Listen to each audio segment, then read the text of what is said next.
안녕하세요. 땅땅 무슨 땅입니다. 토지거래 허가로 아파트 거래가 까다로워졌어요. 그러면 시중에 그 많은 돈은 어디로 갈 것인가? 주식, 코인, 금 여러 가지 있겠지만 결국에는 금융자산 소득도 부동산으로 온단 말이죠. 그래서 비아파트 시장을 좀 봐야 됩니다. 대표적으로 토지, 그리고 작은 건물이 지어져 있는 꼬마 빌딩 시장인데 올 한 해 꼬마 빌딩 시장이 온탕이었습니다. 나쁘지 않았어요. 그런데 내년에는 열탕으로 바뀔 것 같아요. 꼬마 빌딩 시장에 호황기가 오지 않을까라는 예측을 한번 해봅니다. 그래서 저와 절친인 위온어스 빌딩 중개법인, 강남 최고 중개법인 중에 하나인데 안율원 이사님을 모시고 인터뷰를 좀 해봤습니다. 한번 끝까지 들어보시고 상담을 좀 받고 싶다 하시면은 위에 안율원 이사 전화번호 적어놨으니까 주말이건 밤이건 아무 때나 전화해서 상담 받아보세요. 저랑 절친이기 때문에 땅땅 무슨 땅 보고 전화했다고 하면은 친절히 상담해 줄 거예요. 안율원 이사님 나와주세요. 안녕하세요. 위온어스 중개법인의 안율원 이사입니다. 네, 빌딩은 중개법인에서 한 달에 몇 개나 팔리나요? 한 달에 정말 많이 팔리죠. 네. 서울 전역으로 치면은 한 수백 건씩 팔릴 겁니다. 수백 건씩이요? 그만큼 빌딩 사는 사람이 많다고요? 정말 많아요. 사실 돈 많으신 분들 정말 많고 네. 이 빌딩의 정의를 어디까지 둘 것인가에 따라 사실 좀 해석이 달라질 수는 있겠지만 네. 저희가 취급하는 물건들도 네. 일반적으로 생각하는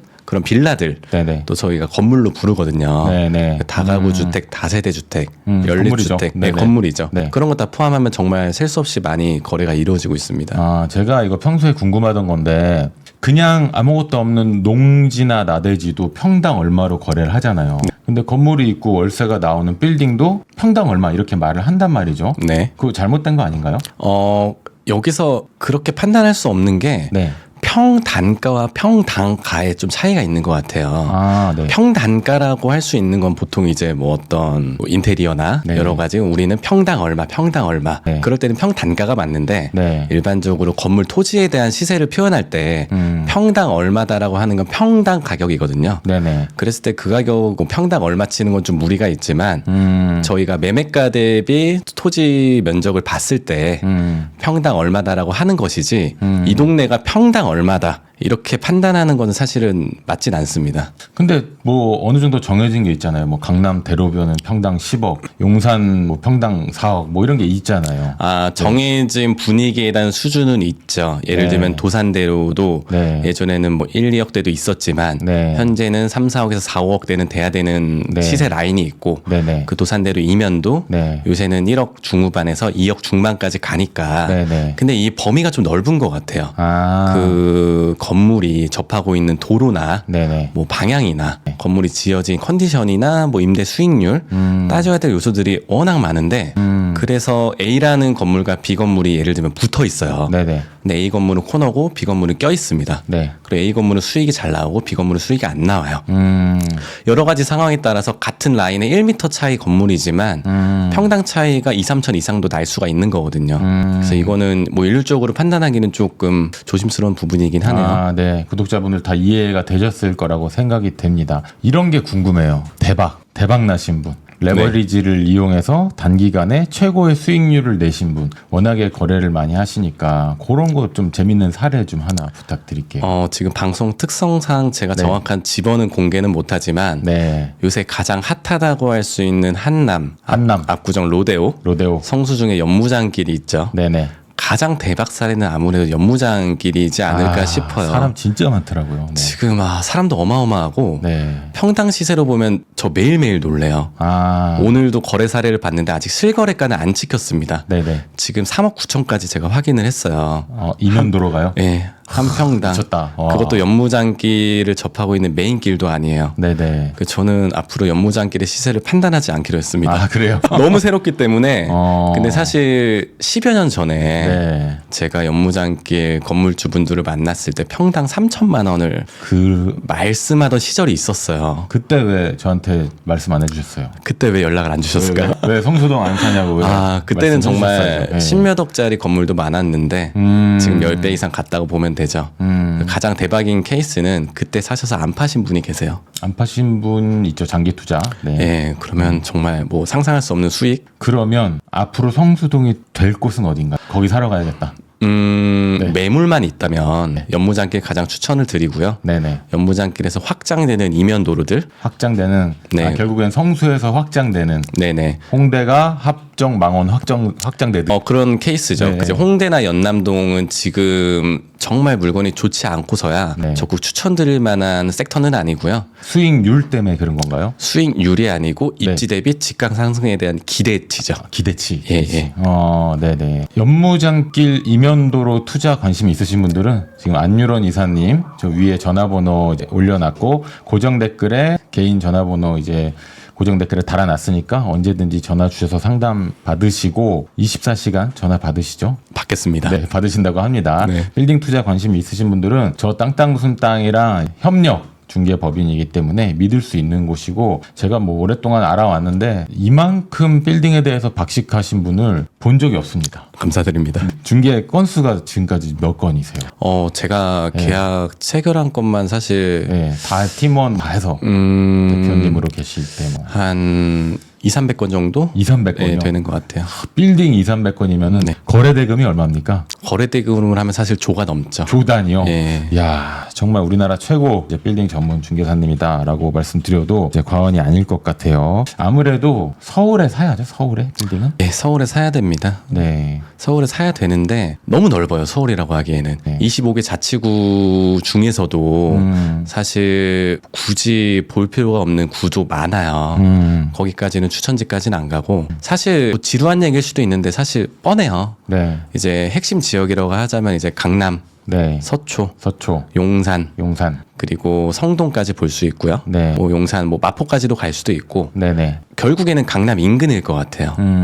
예, 거기서 더 멀어지면은 사실 수요가 좀 떨어지고 수요가 떨어지면 또 황금성이 떨어진다는 뜻이기 때문에 네네. 내가 이 건물을 살아서 과연 나중에 이걸 또 사줄 사람이 있을 것인가? 네. 내가 얼마에 팔 수 있을 것인가에 대한 의문을 가져보면 네. 수요가 가장 많고 거래가 활발한 지역으로 가는 게 네네. 실패 요인을 줄일 수 있는 핵심이라고 생각을 합니다. 아, 그렇네요. 법인 회사를 운영하시는 분들 입장에서는 제일 아까운 게 월세거든요. 그렇죠. 네, 근데 월세냐 매입해서 이자를 내느냐 뭐 이런 거에 대한 갈등이 좀 있을 것 같은데 네. 심플하게 말씀해 주실 수 있을까요? 어떤 게 유리한 겁니까? 일반적으로 당연히 이제 보통 임대차로 계시다가 사옥 매입을 위해서 찾아오시는 분들이 많이 계세요. 그럼 저희가 이제 통사옥으로 쓸 수 있는 부지나 아니면 이미 지어져 있는 것들을 찾아드리는데 네. 결국에는 월세 대비 대출 이자가 더 싸게 좀 속된 표현으로 네네네. 좀 싸게 먹힌다라고 좀 하거든요. 네. 결국엔 이걸 보유하면서 부동산 투자까지 같이 할 수 있으니까. 그렇죠. 근데 결국에 매매가 대비 한 20~30%는 자기 자본이 필요한 건 현실이라서 네. 그것이 준비가 돼 있느냐 안 돼 있느냐에 따라서 달라질 것 같고 이제 막 사업을 준비하시는 분들께서는 아무래도 매입은 좀 불가하시겠죠. 그렇죠. 그래서 어느 정도 적합한 입지에 네. 이제 적합한 월세를 내 가시다가 이제 사업이 좀 번창하시게 되면 연락 주시면 됩니다. 예를 들어 뭐 마포의 이면도로에 있는 60억짜리 네. 건물을 매입을 해서 사옥으로 쓰려고 한다. 그러면은 한 20몇 억, 20억 내외 현금은 쥐고 있어야 된다. 요 말씀이시죠? 한 20억 전후 정도 보시면 될 것 20억 같아요. 전후 정도. 네. 물론 이제 정말 공격적으로 간다라고 하면 네. 한 에쿼티 20% 정도로도 어떻게든 접근이 가능할 수는 있어요. 네네. 그리고 법인 매입을 추천드리지만 네. 신설 법인보다는 기존 사업체를 운영하시는 정말 살아있는 법인, 네네. 재무제표가 좋은 법인 같은 경우에는 경우에 따라서 90%까지로 대출을 해주기 때문에 90%요. 공격적으로만 말씀을 드리자면 그런 거고 권장드리는 건 한 사실 30% 정도. 앞으로 금리가 내릴 것 같고 네. 실제로 미국은 내리고 있고 그리고 시중에 돈도 많이 풀리고 유동성도 풀리고 하는데 네. 내년 후년 빌딩 호황기 아닐까요? 내년에 저도 한 이 업을 10몇 년 하고는 있는데 네. 한 제가 맞았던 가장 호황기는 21년도까지가 가장 좋았고요. 21년까지. 네, 그리고 22년, 23년 넘어갈수록 또 고금리 시대를 맞이하다 보니까 네. 유동성에 제한이 되고 금리가 워낙 올라가다 보니까 네. 사실 빌딩 시장도 안 좋았었어요. 네네. 그래서 저는 오히려 더 지금 좋다고 생각을 합니다. 아, 왜 그러냐면 그때는 소위 말하는 너무 불장이었다 보니까 추격 매수들을 너무 많이 했어요. 네네. 똘똘한 한 채를 사기 위해서 시세 차익이나 그런 시세에 대한 상승 가파름세가 너무 높아서 이게 너무 좀 비정상적이 아닌가? 저조차도 그렇게 느꼈던 시절인데 네. 지금은 그게 어느 정도 정리가 돼서 정말 적합한 매물을 사야 되는 그런 시장이 됐고 내년이 과연 얼마나 좋아질지 모르겠지만 네. 21년도에 버금가는 시장이 오지 않을까 아, 네네. 네, 이렇게 좀 조심스럽게 예측을 해보고 있습니다. 아, 네. 빌딩이 전혀 감이 없으신 구독자분들도 있으니까 네. 30억짜리 빌딩이 네. 뭐 불장이다, 상승장이다 맞으면은 2배가 오르는 거예요? 아, 그렇진 너무 않아요. 초보적인 질문인가요? 그렇진 않아요. 네네. 이게 또 빌딩의 네네. 또 메리트라면 할 수 있는 게 네. 대출이 잘 나오잖아요. 네네. 같은 부동산이더라도 네. 주택보다 대출이 현저히 잘 나오고 공격적으로만 말씀드렸을 때 80% 정도 대출이 가능하다 보니까 네. 제가 필요한 에쿼티는 사실 20%. 근데 이제 여러 가지 취득세 등 부대 비용까지 하면 30%죠. 네네. 그럼 내가 돈을 넣어서 2배를 네. 벌고 싶다. 네. 그럼 30억짜리를 봤을 때 현금이 9억이 들겠죠. 네. 근데 2배를 벌려면 30억짜리가 60억이 돼야 된다는 뜻은 아니에요. 그렇죠. 본인 투입 대비 네. 그럼 9억에서 한 40억? 9억을 벌려면 한 40억. 근데 거기서 뭐 개인이면 양도세, 법인이면 법인세를 내고 이제 순 마진을 보게 된다면 네네. 건물가 대비 한 30% 정도? 30%는 40%가 오르면 본인 투자 대비 100% 수익을 네, 이론적으로는 그게 가능하죠. 아, 네네네. 빌딩 투자의 매력이 저는 이제 대화를 하면서 많이 느끼는데 네. 이런 분들이 있을 거예요. 네. 돈은 있는데 네. 비트코인 할까? 미국 주식 할까? 강남의 아파트를 실거주로 들어갈까? 땅을 살까? 빌딩을 살까? 이런 거 고민하는 분들이 많을 거 아니에요. 돈은 굴려야 되니까. 네네. 빌딩만의 매력이 뭐예요? 그런 고민이 일단 드는 단계라면 네. 자가가 없으시면 저는 자가 매입을 하는 걸 먼저 추천을 드리고요. 일단 내 집 마련. 네, 그리고 강심장이시면 코인 주식 하시면 되고요. 강심장. 네. 아, 갑자기 속 쓰리죠? 네네. 근데 이제 어느 정도 네, 포트폴리오 구성을 해서 적절히 좀 네. 섞어주면 아, 코인 하지 마세요. 네, 네네. 좋게 저도 코인 안 합니다. 네네네. 네. 그래서 빌딩 투자의 매력은 사실 그런 것 같아요. 빌딩을 검토하는 데 있어서 내가 이 입지를 선정하고 나서 어떤 그림을 펼칠 수 있을 것인가. 네. 5년이 이제 제 땅이잖아요. 네. 근데 아파트도 정말 훌륭한 투자처가 될 수 있는데 네. 특별히 제가 상상하면서 그림을 펼칠 수는 없는 것 같아요. 네. 예, 주변의 시세 대비로 가는 거고, 물론 이제 투자 매력도에 따라서 이게 뭐 중요한 역할을 하는 건 아니겠다만, 내가 원하는 땅을 매입을 해서 여러 가지 내가 상상을 펼치는 그림대로 한번 내가 한번 꿈을 펼쳐볼 수 있다. 뭐 신축을 한다든지,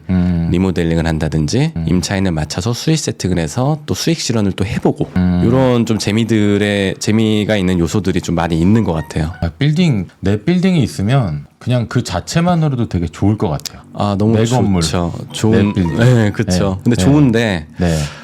항상 성공만 하는 건 아니더라고요. 아, 네네. 예, 그래서 좀 잘못 매입해서 네네. 저희 요새 매물 나와 있는 거 보면 네네. 100억에 매입했는데 지금 80억에 진행하는 분들도 있고 아, 안타깝네요. 아, 네. 너무 안타까운 케이스인데 네. 더 이상 더 상황이 악화되기 전에 네네. 빨리 좀 처분해 드리는 게 저희로서는 좀 최대한 해드릴 수 있는 일이 아닌가. 아, 네. 네네네.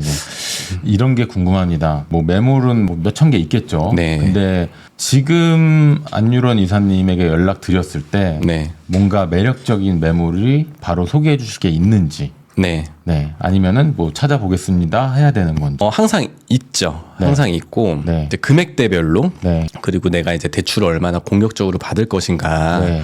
현금이 아무리 많으셔도 대출에 대해서 조금 안 좋게 보시는 분들도 좀 계세요. 네네. 좀 연세 있으신 분들 같은 경우는 대출 비율을 50% 미만으로 가져가시려고도 하고 네네. 그래서 그런 기타 상황들을 좀 판단은 해봐야겠지만 네. 본인이 가진 에쿼티 대비 항상 추천드릴 수 있는 물건들은 저희가 이제 매주 회의를 통해서 물건 선별을 항상 해놓고 지금 여러 가지 분석을 통해서 브리핑을 항상 나가고 있기 때문에 네. 즉각적으로 가능하지만 저는 첫 만남 때 물건 추천은 잘 안 드리는 편이에요. 아, 그게 그러면 어떤 이야기를? 물건의 무슨 비밀성 때문에 그런 건 결코 아니고요. 네네. 정확한 니즈 파악이나 네. 뭐 가지신 현금이나 네. 또 현금만 있다고 다 되는 건 아니라서 네. 여러 가지 현재 놓인 상황들 네네. 그리고 기타 소득들이 있는지 아니면 지금 모아둔 돈이 전 재산인지 네. 그럼 또 대출비로 좀 낮게 가져가는 게 좀 안전하거든요. 네네네. 나중에 이제 정산금에 대한 예기치 못한 상황들이 좀 발생할 수도 있고 네네. 여러 가지 예비비를 대비를 못해서 나중에 좀 큰 화를 보신 분들도 좀 봤기 때문에 그런 것까지 체크를 하세요? 네. 저희가 사들이고 나중에 좀 좋은 가격에 매각까지 해드리는 게 저희의 좀 해드릴 수 있는 업무라고 생각을 해서 네. 사드리는 것만으로 사실 끝난다고 생각을 안 하거든요. 네네. 그리고 사드리고 나서도 저희가 정말 저희가 잘 사드렸다라는 저희도 훌륭한 레퍼런스가 되기 때문에 네. 항상 조심스러운 부분이긴 해요. 오늘 말씀을 들어보니까 이제 반포에 있는 뭐 60억짜리 아파트 네. 이런 거를 사는 거보다 네. 뭐 양도세도 많고 그런 거보다 이면도로에 있는 그래도 괜찮은 지역에 꼬마 빌딩 사는 게 훨씬 더 매력이 있는 것 같다는 생각도 들거든요. 네네. 이제 반포가 이제 토어제가 아니었던 시절이 뭐 얼마 전까지만도 있었기 때문에 네. 갭투자로 그런 거를 많이 샀는데 그거면은 더 좋은 빌딩을 살 수 있겠다. 60억 아파트에 전세가율 50%면은 30억으로 잡아놓고 이런 걸 했었잖아요. 네. 현금 30억이면은 100억짜리 건물도 살 수 있는 가능하죠. 네, 상황이기 때문에 네. 그렇게 하는 게 맞는 거 아닌가요? 맞다 틀리다의 문제는 네. 좀 아닐 것 같아요. 내 건물이 생기는 건데요. 일단 네. 그 기분은 너무 좋죠. 네. 너무 좋은데 네. 정말 아파트도 굉장한 많은 품을 들여서 이제 분석도 하고 네. 임장도 다니고 해야겠지만 건물 시장은 너무 광범위해요.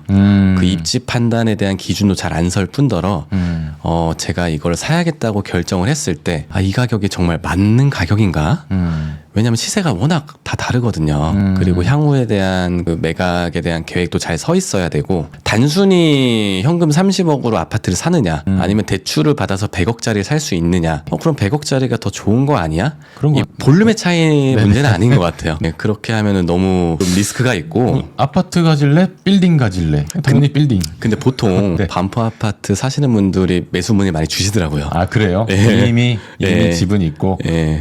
그럴 수 있겠네요. 저 주위 고객층들이 반포 아파트나 뭐 원베일리나 원베일리. 여러 가지 네네. 좀 부촌에 네. 있으신 분들이 문의를 주시는 게 내 집 마련해 놓고 네네네. 이제 여유자금으로 많이 이제 문의를 주시더라고요. 제가 지금 이런 상상 해봤습니다. 내가 통장에 막 돈이 30억 있어. 건물을 사고 싶어. 1번 사고 싶은 지역에 있는 로드 부동산에 들어간다. 네. 그럴 수 있죠. 용산에 네. 가다가 이렇게 코너에 있는 부동산 들어간다. 네. 2번 네이버에 검색해서 그냥 빌딩 중개해서 나오는 부동산 홈페이지로 전화를 한다. 네. 3번 위 오너스 안유런 이사님에게 전화를 한다. 뭐 얘기 좀 해주세요. 어떻게 해야 되는 겁니까? 사실 제가 말씀드려서 좀 그렇긴 하지만 네네. 3번을 추천드립니다. 왜요? 뭐, 저는 네, 제 네. 강점에 대해서 명확히 알고 있고 네. 손님분들을 만났을 때 여러 가지에 대한 펼쳐지는 상황들 네네. 그런 절차, 네. 법적 리스크 그리고 당연히 가장 핵심인 이제 물건 분석이나 여러 가지 추천드리는 이유에 대해서 명확히 말씀드릴 수 있어요. 근데 물론 저 말고도 요새는 중개법인들도 워낙 많고 사실 실력 있는 중개사분들이 워낙 많이 계세요. 네네. 저 말고도 뛰어난 분들이 워낙 많이 있으시겠지만 첫 단추를 정말 잘 꿰셔야 되거든요. 네네. 이게 결국에는 아무래도 중개사에 좀 입김이 좀 들어가다 보니까 그런 방향대로 좀 흘러가기 좀 마련이긴 해요. 처음 투자하시는 분들은 더더욱 그렇고 네네. 처음에 누구를 만나느냐에 따라서 빌딩 투자도 네. 방향이 많이 갈리기 때문에 저는 그 수많은 실력 있는 중개사분들 중에서 한 명일 뿐이고요. 근데 저는 자신 있게 좀 말씀드릴 수 있을 것 같다. 라는 말씀을 좀 드립니다. 네. 빌딩 투자 관련해서 뭐 상담이 필요하거나 매수 매도 문의가 필요하신 분들은 영상 위쪽에 안유런 이사님 이제 개인 휴대폰 번호 있으니까 전화 언제든지 하셔서 상담 받아보시고 고정 댓글에도 전화번호 있습니다. 상담 받아보시면 좋겠습니다. 마지막으로 한마디 해주시죠. 제가 뭐 두서없이 좀 말씀을 드리지 않았나 조금 아쉬운 부분도 있기는 한데 네네. 또 나름 정리를 해서 좀 말씀을 드려봤지만 빌딩 투자에 대해서 고민을 많이 하고 계시고 물론 제가 강남 인기 지역 보통 투자를 많이 하시려는 분들은 현금 20, 30억 정도라고 말씀을 드렸지만 그 이하도 사실 가능은 해요. 네네. 요새 뭐 꼬마 빌딩 사실 인기가 많이 생기다 보니까 주 타겟층을 보통 이제 10억 내외 꼬마 빌딩 타겟팅으로 또 강의도 많이 하시고 이런 분들도 좀 많이 계시더라고요. 그런 경우로 치면 현금 한 3, 4억? 4억으로도 충분히 접근은 가능한데 저는 사실 이 구간은 그렇게 추천드리지는 않아요. 저번에 제가 영등포 구청역 뒤에 갔다가 네. 삼각형으로 된 건물 있었는데 네네네. 뭐 5억으로 살 수 있다 뭐 이런 얘기 들었어가지고 5억의 건물주? 약간 잠깐 혹했던 적은 있었는데 저걸 팔 생각을 하니까 아니다 싶더라고요 또. 건물주란 단어에 너무 혹하실 필요는 없을 것 같습니다. 너무 네. 현혹되시면 안 되고 정말 명확한 투자 상품 중에 하나라고 이해를 하시고 내가 얼마나 수익 실현을 할 수 있는지 네. 공부와 상담이 좀 필요합니다. 네. 네. 감사합니다. 지금까지 땅땅 무슨 땅이었고요. 감사합니다. 위우노스 중개법인 안유런 이사였습니다.